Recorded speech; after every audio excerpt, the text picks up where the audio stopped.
တနင်္ဂနွေနေ့မွေးသူအားလုံးမင်္ဂလာပါ2025ခုနှစ်မတ်လ10ရက်နေ့ကနေ14ရက်နေ့အတွင်းကာလဟာမိမိရဲ့စွမ်းသက်တွေမြင့်မားနေတဲ့ရလဒ်ကောင်းတွေကိုဖန်တီးနိုင်တယ်အလုံးစုံသောအခက်အခဲတွေကိုကျော်လွှားနိုင်တယ်စန္ဒရည်မှန်းခြင်းနဲ့ရည်ရွယ်ချက်တွေကိုရှေ့တိုးလုပ်ခဲ့ပြီးတော့တထက်တဲကြောင်ဖန်တီးနိုင်တဲ့အခွင့်ကောင်းတွေကိုလည်းရရှိမယ်ဝင်ငွေစီးပွားတိုးတက်မယ်ခက်ခဲတဲ့ကိစ္စတွေကိုဖြေရှင်းနိုင်လိမ့်မယ်ကိုယ့်ကိုကူညီတဲ့သူတွေပေါ်လာလိမ့်မယ်အခက်အခဲတွေကိုဒီချိန်မှာထိတ်တိုက်ရင်ဆိုင်လိုက်တာဟာကိုယ့်အတွက်အဖြေရှာမှုရလဒ်ကောင်းကိုဖြစ်ထွန်းစေတဲ့ဆောင်ရွက်မှုပါပဲရှင်းရနေမှာတော့ထူးထူးခြားခြားကောင်းတဲ့ကံနဲ့အကျိုးပေးတဲ့ကံတွေပေါ်ပေါက်တယ်9ရက်နေ့မှာအလုပ်ဖို့ကိစ္စတွေကြုံမယ်10ရက်နေ့မှာရန်တိုက်ခံနေနဲ့ထိတ်တိုက်တွေ့တတ်တယ်စိတ်ပင်ပန်းပဲ17ရက်နေ့ဟာစိတ်ချမ်းမြေ့စရာတွေရှိတယ်ပြည့်ရသူတွေစမ်းဖွင့်တယ်လုပ်ငန်းရေးရမှလည်းကောင်းတယ်12ရက်နေ့မှာမထင်မှတ်ပဲဆောင်ရွက်လိုက်တဲ့အပြောင်းအလဲတွေကကိုယ့်အတွက်ကောင်းကျိုးပေးခြင်းကိုကြုံမယ်13ရက်နေ့အဲ့ဒီနေ့ကလပြည့်နေ့ဖြစ်တယ်မင်္ဂလာရှိသောနေထားတွေရှိတယ်အလုပ်နေထားစီးပွားနေထားဘဝအခြေအနေထူးထူးခြားခြားကောင်းခြင်းနဲ့တိုးတက်ခြင်းတွေကိုရနိုင်တယ်14ရက်နေ့ကတော့အတိုက်ခံတွေသတိထားမယ်အဲ့ဒီနေ့ဟာလက်ချက်တဲ့နေ့ဖြစ်တယ်အဲ့ဒီနေ့မှာဘာလို့သတိနဲ့ရှင်ပြီးလောက်ရမယ်အမှားမပါစေနဲ့ပြဿနာဖြစ်ရှည်ချသွားတတ်တယ်ဒီကာလအတော်အတွင်းမှာ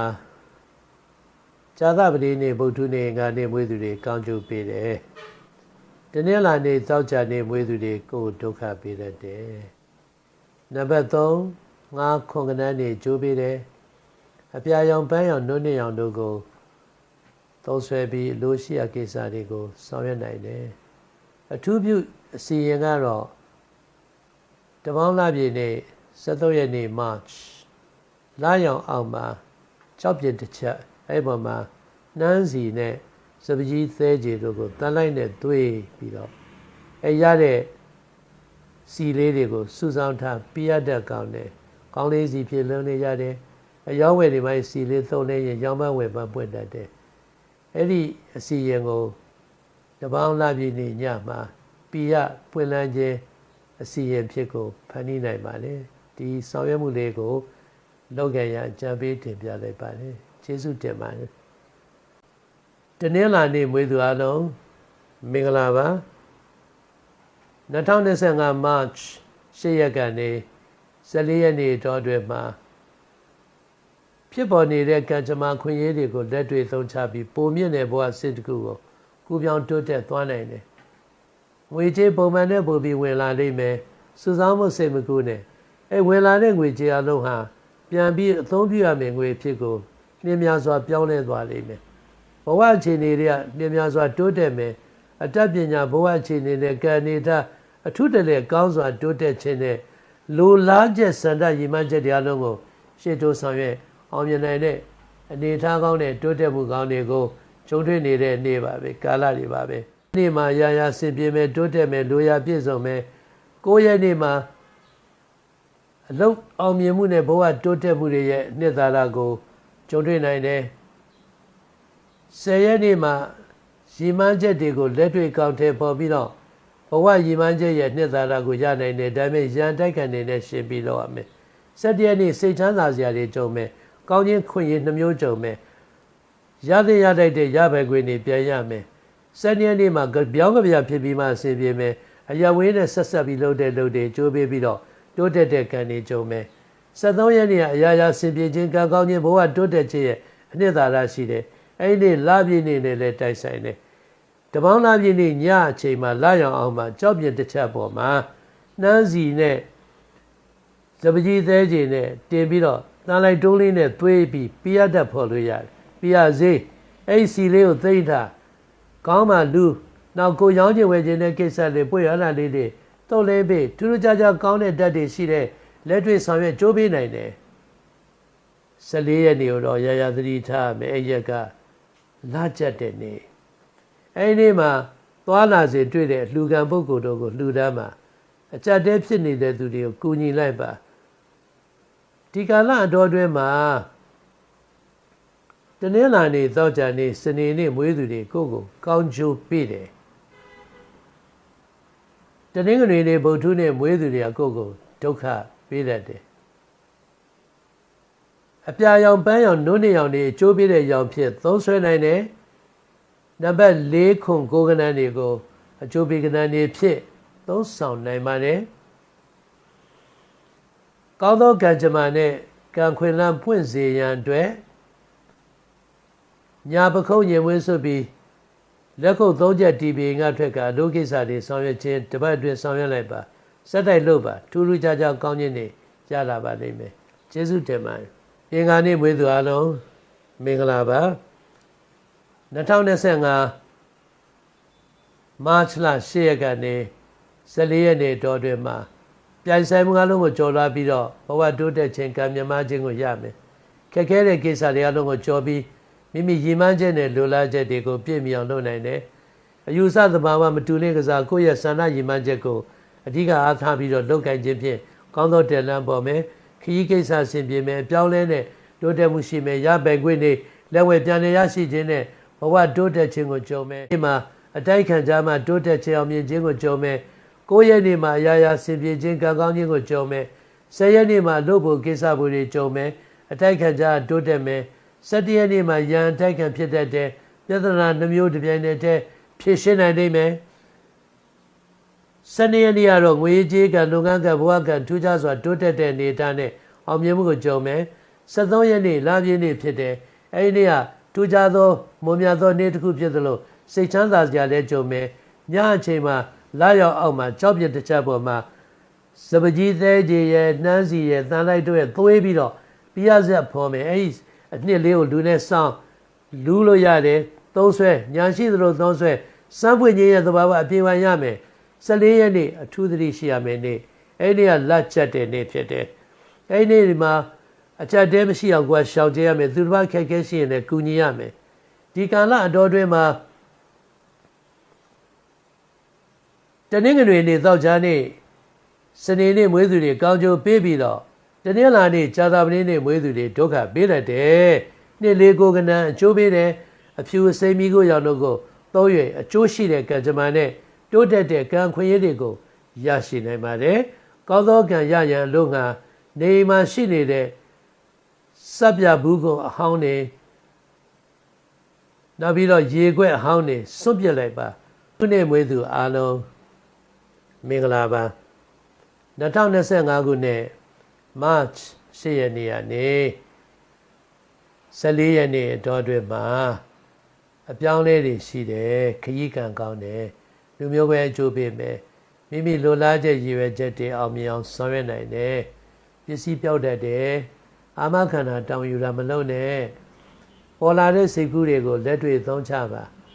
ခရီးကိစ္စပေါ်လာရင်လည်းသွားပါကိုယ့်အတွက်အနေမရှိဘူး10ရက်နေ့မှာဥတီချက်တဲ့နဲ့လောက်ကံခြင်းတွေချိုးပေးပြီးတိုးတက်မယ်9ရက်နေ့ဟာတော့ငွေကြေးကံလုပ်ငန်းကံဘဝကံတွေအလုံးစုံတိုးတက်မယ်10ရက်နေ့မှာရန်တိုက်ခံတွေနဲ့ထိတိုက်တွေ့မယ်17ရက်နေ့မှာအရေးပါတဲ့ပြောင်းလဲတဲ့တိုးတက်မှုတွေရှိမယ်ဆုံးဖြတ်ချက်မှန်မယ်12ရက်နေ့မှာရပိုင်ခွင့်တွေလက်ဝဲပြန်ရမယ်13ရက်နေ့ကတော့အလုံးစုံကောင်းခြင်းကံနဲ့တိုးတက်ခြင်းတွေရှိရည်မှန်းချက်တွေကိုအောင်မြင်နိုင်တယ်အဲ့ဒီနေ့ကတပေါင်းလားပြည့်နေ့အဲ့ဒီညတပေါင်းလားပြည့်ညလာရောင်အောင်မှာကြောက်ပြတစ်ချက်ချပြီးတော့အဲ့ဒီကြောက်ပြပေါ်မှာနှမ်းစီနောက်စပကြီးသေးကြီးနဲ့တာလိုက်တုံးလေးကိုသွေးပြီးတော့အဲ့ရလာတဲ့နှစ်လေးကိုပြရတတ်ဖြစ်သုံးစမ်းပွင့်တယ်ကိုခေါင်းမှာလူပြီးတော့သွားလာရင်လည်းလူချစ်လူခင်ပေါ်တယ်အယောင်းပဲလို့တဲ့နေရာမှာလည်းအဲ့ဒီနှစ်လေးနဲ့တို့ပေးရင်လည်းရောင်းမဝယ်ပန်းနေပွင့်တယ်14ရက်နေ့အဲ့ဒီနေ့ကလာကြတဲ့နေ့အဲ့ဒီနေ့မှာငွေမချီးနဲ့စုံးတတ်တယ်ကိုယ်လည်းသူများရှိရာငွေမယူနဲ့ပြန်ပေးရခက်တတ်တယ်နောက်ရက်တွေမှာအကြက်တဲရှိရင်ဖြည့်ရှင်းမှာချက်ချင်းဖြည့်ရှင်းမှာပြဿနာကိုမသေးသွားနဲ့ခက်ခဲသွားတတ်တယ်ဒီကာလအတော်တွင်မှာ ဇာတာပတိနေ့ဗုဒ္ဓနေ့စနေနေ့မွေးသူတွေကကောင်းကျိုးပေးပြီးတော့တနင်္ဂနွေတနင်္လာမွေးသူတွေဒုက္ခပေးတတ်တယ်နှစ်ခုကိုယ်ကနန်ကျိုးပေးတယ်အစိမ်းရောင်ဖြူရောင်မိခိုရောင်တို့ကိုသုံးပြီးတော့အလိုရှိရာကိစ္စဆောင်ရွက်ရအောင်မြင်နိုင်တယ်တပြေညွန့်ဖျားတင်ပြီးလိုရာဆုတောင်းခြင်းမကြာခဏပြုပါထူးခြားစွာကံကောင်းပါလိမ့်မယ်ကျေးဇူးတင်ပါတယ်ဇာတာပတိနေ့မွေးသူအားလုံးမင်္ဂလာပါ2025ခုနှစ်မတ်လ10ရက်နေ့ကနေစပြီး14ရက်နေ့အတော်အတွင်းမှာရန်တိုက်ခံနေတဲ့ကြုံတွေ့တတ်တယ်သူတစ်ပါးကြောင့်မိမိရည်ရွယ်ချက်တွေမှာနှောင့်နှေးခြင်းခတိကောင်ဖြစ်ခြင်းတွေရှိတတ်တယ်အာမခံခြင်းတောင်းယူခြင်းမလုပ်ရဘူးချက်ချင်းဆုံးဖြတ်ပြီးလုပ်တာကောင်းတယ်အလုပ်တွေကိုဒီချိန်မှာတန့်ရထိုင်ရလို့တွေပြန်ကောက်ရန်ဆောင်ရွက်ရခက်ခဲတတ်တယ်ဒါတွေများတယ်အထင်မှားမှုတွေဖြစ်ရှင်းရတယ်လူ၄ယောက်ဒုခီးသွားရင်လည်းအနေရှိတတ်တယ်9ရက်နေ့မှာတော့ကောင်းခြင်းမင်္ဂလာနဲ့တိုးတက်ခြင်းတွေရှိမယ်စိတ်ချမ်းသာမယ်လူရပြည့်စုံမယ်10ရက်နေ့မှာအလိုရှိရာပြည့်စုံခြင်းငွေကြေးကံကောင်းခြင်းနဲ့လက်ဖွင့်ခြင်းတွေကိုကြုံမယ်17ရက်နေ့မှာရပ်တန့်တဲ့လူတွေကိုပြန်လည်စတင်နိုင်တယ်အခက်အခဲတွေကိုလည်းဖြေရှင်းနိုင်တယ်12ရက်နေ့တွေကငွေကြေးနဲ့ပတ်သက်တဲ့ကံလုပ်ငန်းကံလုံးစုံကောင်းခြင်းနဲ့ကြိုးပေးခြင်းကိုကြုံမယ်73ရက်နေ့မှာရည်မှန်းချက်တွေကိုလက်တွေ့ကောင်းထည်ဖော်နိုင်တယ်လပြည့်နေ့ဖြစ်တယ်အဲ့ဒီညတပေါင်းလပြည့်နေ့ညလာရောင်အောင်မှာကြောက်ပြတစ်ချက်ပေါ်မှာနှမ်းစီနဲ့တန်လိုက်တုံးလေးနဲ့စပကြီးသေးကြီးတွေးပြီးတော့အဲ့ဒါလေးကိုလူနဲ့စောင့်ထားပေးပါထူးခြားတဲ့ပြရတတ်ကောင်းမယ်လိမ့်ချံသုံးဆွဲနိုင်ပါတယ်14ရက်နေ့အဲ့ဒီကလက်ချက်တဲ့နေ့အဲ့ဒီမှာတပားသူချက်တဲ့ရှိနေတဲ့လက်လံဖြည့်ရှင်းပေးပါနောက်အဲ့ဒီနေ့မှာအမဲသားစားသုံးခြင်းကိုရှောင်ကျဉ်လိုက်ပါဒီကာလအတော်အတွင်းမှာဇာတာပတိနေ့ဗုဒ္ဓနေ့တောက်ကြနေမွေးသူတွေကောင်းကျိုးပေးတယ်တနင်္ဂနွေနေ့ကနေမွေးသူတွေဒုက္ခပေးတတ်တယ်တင်္ဂါကိုကနန်ကျိုးပေးတယ်အဖြူစိမ့်မိကိုရောင်တို့ကိုသုံးပြီးတော့အလိုရှိရာကိစ္စများဆောင်ရွက်နိုင်တယ်အဝါရောင်ပန်းပွင့်ဖျားတင်ပြီးလိုရာဆူတောင်းမှာဆူတောင်းပြပါလိမ့်မယ်ကျေးဇူးတင်ပါတယ်တောက်ကြနေမွေးသူအားလုံးမင်္ဂလာပါ2025ခုနှစ်မတ်လ10ရက်နေ့ကနေ14ရက်နေ့အတွင်းလလာပါဥစ္စာဒနာဖွံ့ဖြိုးခြင်းငွေကြေးကံကောင်းခြင်းဘဝတိုးတက်ခြင်းနဲ့လိုရာပြည့်စုံခြင်းကိုဒီချိန်ကျုံးကိုကြုံမယ်ကိုလုံးတဲ့ကိစ္စမှန်သမျှဆင်ပြေမယ်ဘလောက်ခက်ခဲအားလုံးကိုကြော်လွှားပြီးလိုရာဆန္ဒပြည့်မြောက်အောင်ဆောင်ရွက်နိုင်လိမ့်မယ်ချက်ချင်းဆုံးဖြတ်ပြီးရှေ့တိုးလုပ်ကံခြင်းတို့ရဲ့ကောင်းသောအကျိုးဆက်ကိုရမယ်ကိုယ်ပိုင်တွေးခေါ်တဲ့လုပ်ကံခြင်းတွေရဲ့ကောင်းသောအကျိုးကိုရရှိနိုင်တဲ့နေ့မှာရာရာကံကောင်းခြင်းစေပြေခြင်းကိုကြုံမယ်9ရက်နေ့မှာရန်တိုက်ခံတဲ့ထိတ်တိုက်တွေ့မယ်10ရက်နေ့မှာစတင်ခြင်းတွေပြန်လည်စနိုင်ခြင်းအခက်အခဲကျော်လွှားနိုင်ခြင်းတွေရှိမယ်17ရက်နေ့မှာပြဿနာတစ်မျိုးဖြေရှင်းပြီးမှအလိုပြည့်စုံမယ်12ရက်နေ့ကမှန်းနာတဲ့လေးတွေနဲ့ကြပြောင်းကြပြန်တွေဖြစ်နေတတ်တယ်အခက်အခဲတွေများတတ်တယ်73ရက်နေ့မှာရပ်တန့်တဲ့လူတွေပြန်စခြင်းအဟောင်းကိုရပ်၍အသစ်ကိုစခြင်းကြုံမယ်အဲ့ဒီနေ့လပြည့်နေ့တပေါင်းလပြည့်နေ့တပေါင်းလပြည့်နေ့ညလာရောင်အောက်မှာကြောက်ပြင်းတစ်ချက်ပေါ်မှာနှမ်းစီရဲ့စပကြီးသေးရဲ့ကိုတန်လိုက်တုံးနဲ့သွေးရလာတဲ့အဲ့ဒီအနှစ်ကိုယူပြရတတ်ကောင်းတဲ့စမ်းပွင့်စေတဲ့အစီရင်အဆောင်ရောင်အနှစ်သာရကိုရပြီအဲ့ဒါလေးကိုခေါင်းမှလူးပြီးတော့ပြောရဆိုရင်မျက်နှာပွင့်တယ်ပြရတတ်ကောင်းတယ်အယောင်ဝဲလွယ်ရလေးကိုအနီးပန်းမှာထားရှိတို့ထားပြီးလို့အစင်းကိုပြေးနေလေလက်တွေသုံးလို့ရတယ်တစ်နှစ်မှတစ်ခါပဲလို့ရတာ